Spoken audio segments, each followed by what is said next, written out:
Hello friends, AmyR here with Prairie Paper and Ink with a couple of uber cute Easter cards using some of the just released Pretty Pink Posh products.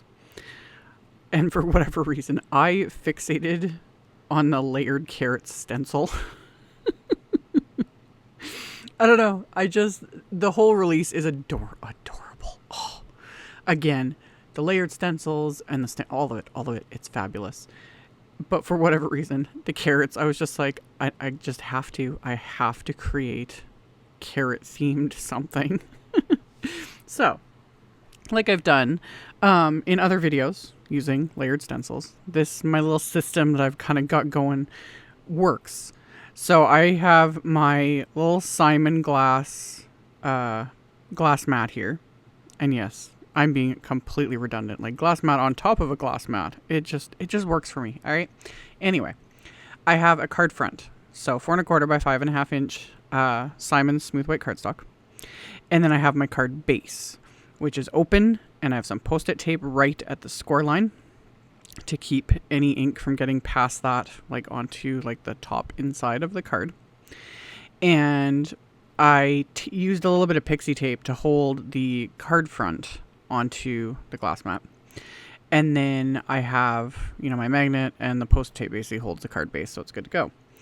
And then this is a 3-layer stencil. So the first layer is the carrots, and I'm using positively saturated inks for this. So my first color was cantaloupe, so just a medium orange color. Or was that the lightest one?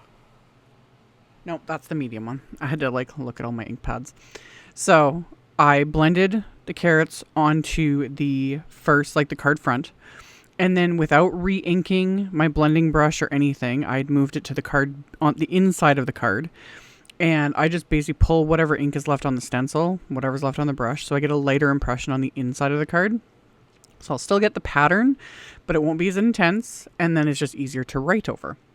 And then the second stencil is the little carrot details. Seriously, I can't even. Who would have thunk? It's just the cutest thing. I did the exact same thing. I used sherbet ink for that and just a smaller blending brush. That's kind of irrelevant. I just didn't want to get the bigger one full of the darker ink, because I'm going to be using these brushes and these inks over and over again for other things too. So I did those 2 layers. The third and final layer is the carrot tops. And this I actually still did it 2 steps with. The first was the celery ink, so my light green. So blended that over the card front, moved the stencil over to the inside of the card, used up whatever ink was left on the stencil and blending brush. And then I put the stencil back on the card front, and I took a darker ink, and this is Perfection ink. And one of my little Waffle Flower Shader 1 brushes, which I've shown in a bunch of videos. I love these brushes.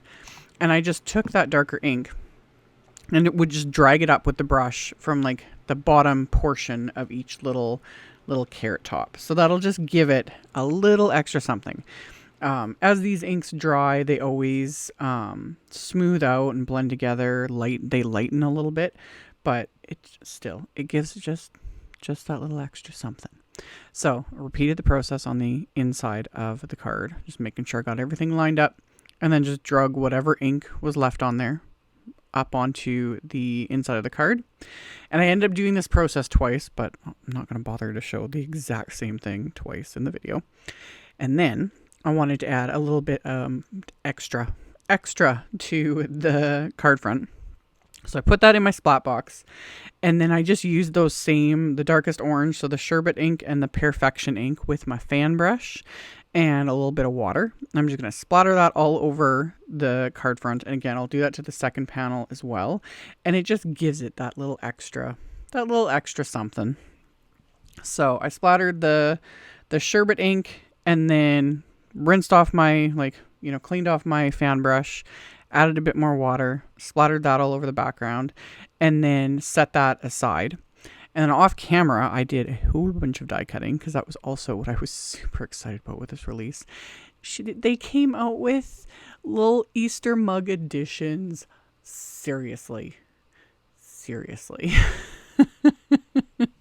I've done videos I just love the first set was the winter mug. That's what I used for the actual mug and for the little oval, like the drink portion. So that came out like last year. Then there was a Valentine editions, then the birthday editions, which I did a video on last month, which I had a blast with. Now there's the Easter mug editions, and there's little bunny ears and all these little add-ons. And yeah, I just sat and like die cut just a bunch of white cardstock. Just, I got like a whole pile of it here.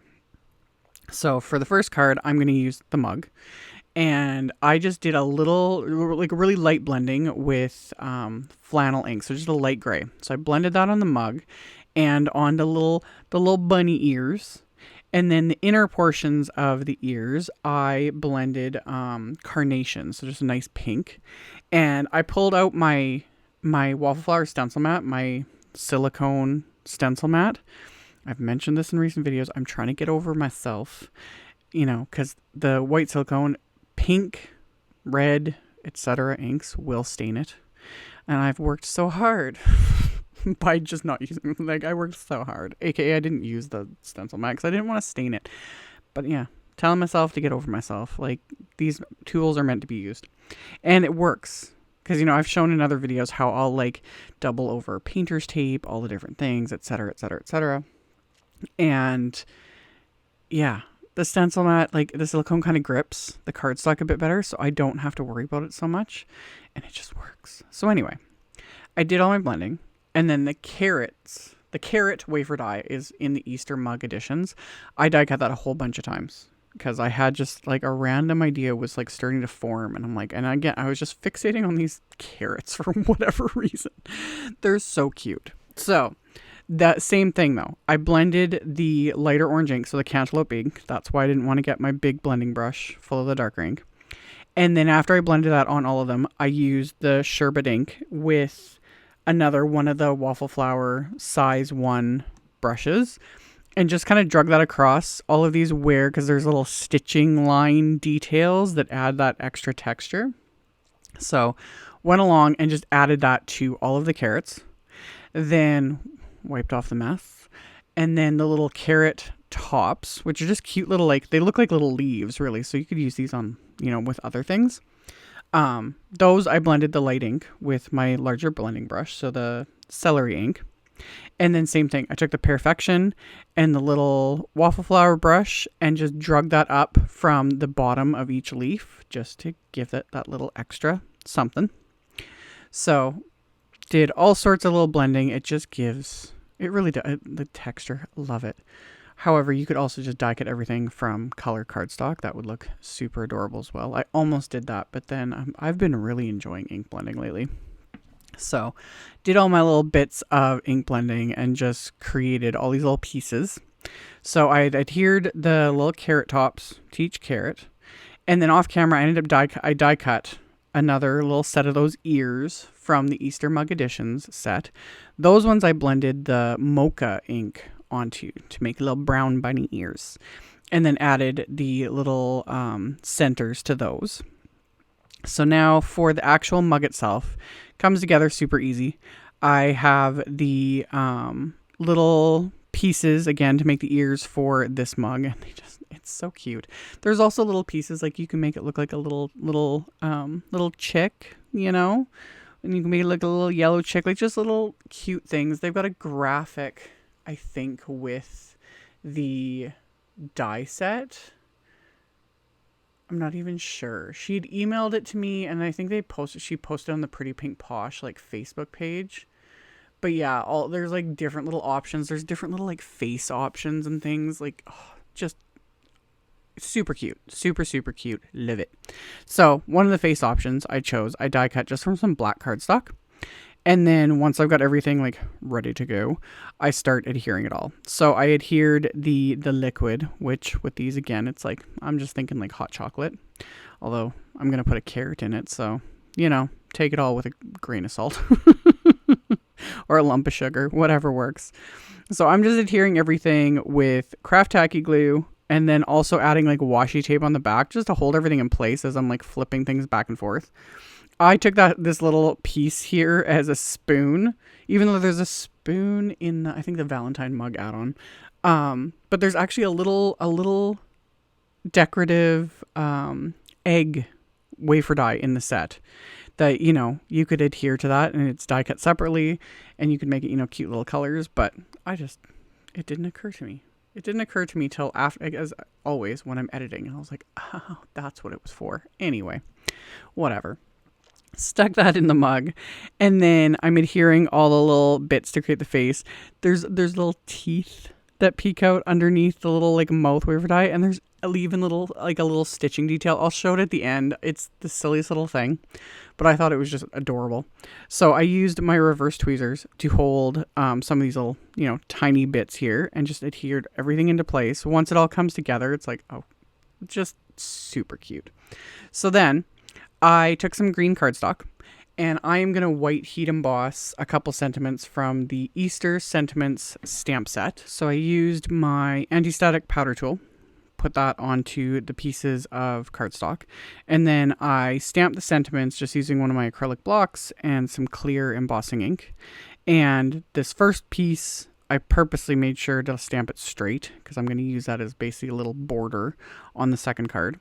And then the other one I stamped with the clear embossing ink. I coated both with detail white embossing powder.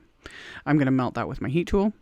And the second sentiment, I am just going to do a quick and easy fussy cut because there's a coordinating die set for the stamp set, but it just die cuts the like images, and then there's a decorative little like label. But again, it took me like all of a minute and a half, I think, to fussy cut out that sentiment. And then I took a couple more sentiments from the same set, and I stamped those onto the insides of the cards using some VersaFine Clair Nocturne ink. So once I've got those stamped, I was going to start assembling everything, but I was like, my card fronts need just a little extra something. So I trimmed them down to slightly smaller than the A2 card bases. So these are like 4 by 5 1/4, roughly. And I just took that same Perfection ink and my blending brush, and I just lightly blended all the edges of these pieces just to give it that little extra something. I think that's also why I was just kind of fixating on the carrots. The color and the green, especially the green, I am over winter. I'm done. It's like I want like veggies, to grow veggies and to see grass and all of it. So I've just been recreating it all in card form lately, just willing it into existence. So anywho, I blended all those both of those panels, all 4 sides of each panel with that ink. And I even blended it onto the green cardstock here, which I ended up die cutting the top portion with just a grassy edge wafer die that I had in my stash, just to give it a little extra something. So now I can start assembling my card fronts. So I just did a combination of like craft tacky glue and then some thin foam squares to give it just a little bit of dimension. Not a ton, because I've got die cuts layered on top of die cuts here.